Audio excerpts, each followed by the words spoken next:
खदान दुर्घटना का मुआयना करने पहुंचे नेता प्रतिपक्ष बाबूलाल मरांडी। बाघमारा में हाल ही में बीसीसीएल एरिया 04 के अंतर्गत अंबे माइनिंग प्राइवेट लिमिटेड की खान में हुई दुर्घटना को लेकर नेता प्रतिपक्ष बाबूलाल मरांडी निरीक्षण के लिए पहुंचे। उनके साथ बाघमारा विधायक शत्रुघ्न महतो भी मौजूद रहे। दोनों नेताओं ने संयुक्त रूप से हादसे से प्रभावित खदान एरिया और माइन का निरीक्षण किया और स्थानीय लोगों से जानकारी ली। बाबूलाल मरांडी ने इस दौरान कहा कि इस दुर्घटना के लिए पूरी तरह स्थानीय बीसीसीएल प्रबंधन जिम्मेदार है। डीजीएमएस के नियमों का पालन नहीं करने की वजह से यह दर्दनाक हादसा हुआ है।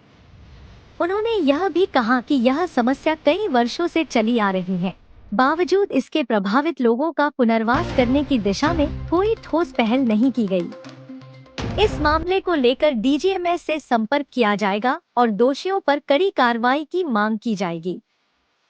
वहीं बाघमारा विधायक शत्रुघ्न महतो ने कहा कि राज्य सरकार की उदासीनता के कारण आम लोगों को माइन संचालन से दिक्कतें झेलनी पड़ रही हैं।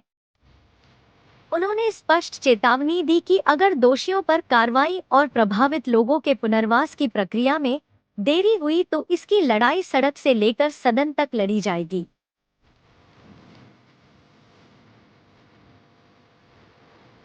सब लोग जान रहे हैं कि घटना जानने के बाद कि हमने तय किया था कि बार बार इस क्षेत्र में घटनाएं हो रही है धनबाद जिला में, तो इस बार एक खुद आ करके थोड़ा सा अपने से उसकी मुआयना कर लूँ, देख लो, वहाँ के लोगों से थोड़ा हाल चाल हम समझ लें क्या स्थिति।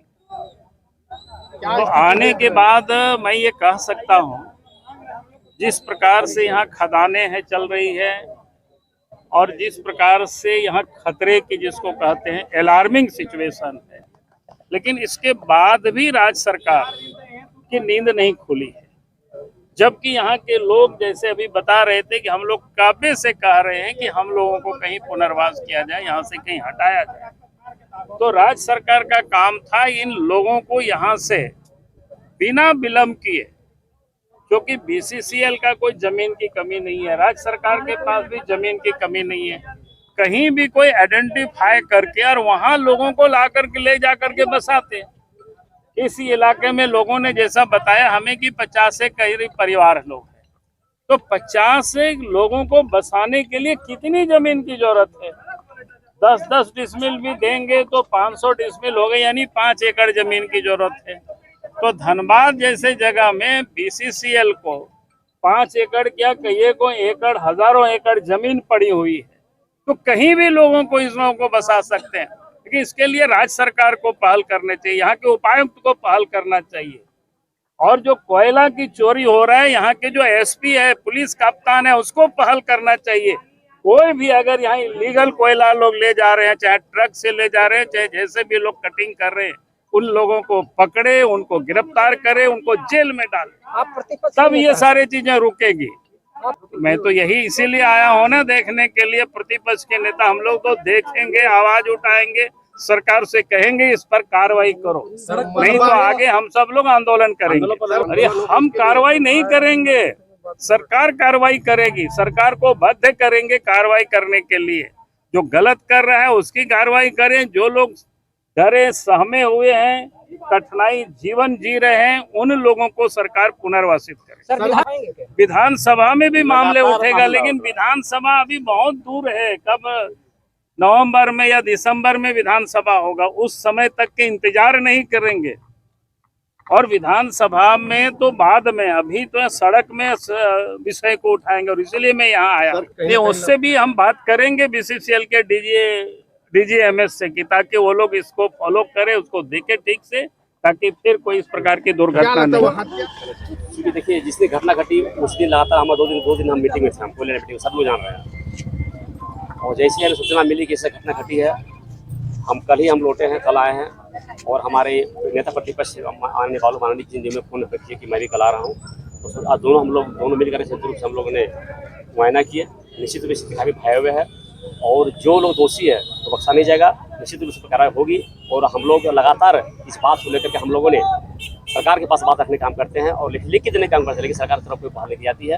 लगातार क्षेत्र में अवैध माइनिंग चल रही है, लगातार क्षेत्र में जो घटनाएं घट रही है, जो पीछे जो अवैध माइनिंग चल रहा है, जो आउटसोर्सिंग कंपनियां हैं, लगातार वो डीजीएमएस गाइडलाइन है वो फॉलो नहीं करती है। डीजीएमएस गाइडलाइन को तख्ता पर रख करके वो काम करती है। डीजीएमएस गाइडलाइन को धजिया उड़ाने काम कर रही है। इसमें कहीं न कहीं आउटसोर्सिंग वाले दोषी भी हैं और विषय प्रबंधन दोषी तो है ही, आउटसोर्सिंग प्रबंधन ज़्यादा दोषी है, क्योंकि इतनी बड़ी माइन चल रही है, चारों तरफ ओपन माइंस है, कोई गार्ड वायर है, न कोई गार्ड वाल है, न कोई फाउंडेशन है, चारों ओपन माइंस है। निश्चित रूप से घटना का वो लोगों ने जानबूझ के लाया गया है और वैसे लोग जिस तरह जो काम कर रहा है, जो डीजीएमएस गाइडलाइन का पालन नहीं कर रहा है, निश्चित रूप से हम लोग लिख करके देंगे और आंदोलन करने काम करें। वैसे लोग को माइंस चलाने को आपके विधानसभा में ये दूसरी घटना है, इसके पहले बाघमारा में हुआ था, उसके देखिए, लिया था। हम तो क्या बोले, ये जितनी घटना घट रही है सारा दोष है सरकार दोष है। सरकार खुला रूप छूट दी हुई है। सरकार के द्वारा इस तरह के लोगों को संरक्षण करके राजधानी चला रही है। सरकार कहीं न कहीं सनकता प्राप्त है, सरकार का इसमें शेयर जा रहा है, तभी सरकार ध्यान नहीं दे रही है। तीसरी बार किया, हम तो सैकड़ों घटना घट रही है यहाँ का। अभी हमारे जितने परिवार जो पीड़ित परिवार है, सारे लोग आज साल भर से 2 साल से बोल रहा है कि हम लोग को इस जगह से उठा के बचाया जाए, पुनर्वास किया जाए, ये सरकार ध्यान नहीं दे रही है। अवैध माइनिंग के खिलाफ आपको ये आंदोलन करेंगे? हम लोग लगातार आंदोलन कर रहे हैं, ये नई बात थोड़ा ना है। माननीय सांसद, धनबाद सांसद जो पहले पूर्व विधायक हुआ करते थे, आप लोगों ने सुने में देखे होंगे, टेलीफोन के माध्यम से या इलेक्ट्रॉनिक मीडिया के माध्यम से लगातार उन्होंने विधानसभा बात उठाने काम करता था, लगातार उन्होंने विधानसभा में बात उठाने काम करता था, लेकिन सरकार इस पर ध्यान नहीं दी, जिसका नतीजा है कि इतना घटना घटा है। इसके लिए आप झारखंड में खनिज संपदा की लूट की जा रही है, क्या कुछ करना चाहिए? क्या बोले? झारखंड में खनिज संपदा की लूट की जाए, किससे जिम्मेवार मानते हैं? पूरी तरह लूट में छूट है सरकार का। सरकार लूट में छूट दे रखी है। सरकार वैसे लोग को संरक्षण दे रही है, सरकार वैसे लोग को प्रेशर दे रही है, सरकार ऐसे लोग को छोटी छूट दे रखी है, क्योंकि सरकार का इसमें श्रेय प्राप्त, सरकार के इसमें संलिप्तता प्राप्त, सरकार के इसमें श्रेय सरकार के इसमें डायरेक्ट इसमें श्रेय जा रहा है। विपक्ष के लोग रोड पर उतरेंगे क्या? विपक्ष का लोग कि हम लोग खुद भी रोड उतरेंगे। हम लोग इस पर अगर नहीं, सरकार इस पर ध्यान नहीं देती है, तो हम लोग जो लोग आज लगातार क्षेत्र में हमारे घटना घट रही है, लोग गरीब मजदूर मारे जा रहे हैं, वैसे लोगों के खिलाफ हम लोग निश्चित रूप से हम रोड पर आएंगे और वैसे लोगों पर कड़ी कार्रवाई करने काम करेंगे और वैसे लोग पर हम लोग जेल भेजने काम करेंगे। अम्बे माइनिंग लगातार जो है डीजीएमएस के नियमों को उल्लंघन करके माइनिंग करती है, जिसमें मजदूरों की जान जा रही है। क्या कहेंगे? डीजीएमएस का जो भी गाइडलाइंस है, डीजीएमएस का जो भी नियम है, वो कोई भी कंपनी फॉलो नहीं कर रही है। सारे नियम को धजिया उड़ा रही है, सारा नियम को ताक में काम कर रही है। किसी राय में घटना घट रही है, हम लोगों ने इसके विरुद्ध हम लिख के दिए भी हैं, मामला उठाए भी हैं और नहीं हुआ तो आने वाले दिन में हम लोग रोड पर लेकर लड़ने काम करेंगे।